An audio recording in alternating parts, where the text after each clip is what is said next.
Full coverage bikini, you're covered here because it almost looks like a one piece. It is so high here, it goes above my belly button, and this kind of goes past my rib cage, but it's gonna be comfortable and give you that classic look that's almost like a vintage vibe. Some ruching here up the front to hide that belly or any kind of loose skin or stretch marks that you have. Thick sides too, so no digging in and no muffin top either. Backside completely covered here, almost your entire backside is gonna be hidden underneath of this. It is a quick dry fabric as well, and I think this combination is amazing. You can probably like switch it up too. If you have like a different top and a different bottom, you can switch that up, but I'm gonna tell you why I love this one. So there is some padding in here, just enough. And look at these straps. These are not little baby spaghetti straps. They're not breaking anytime soon.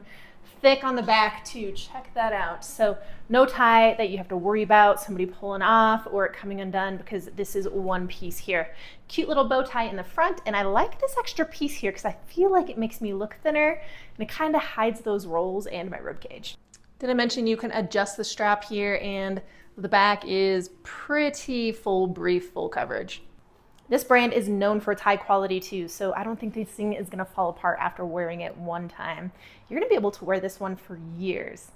I love this yellow color, but there's like 5 or 6 different colors in this, and I would say it runs true to size. I'm 5'8" and I weigh 155 pounds, so keep that in mind. I ordered the medium. To find those colors though, click that link.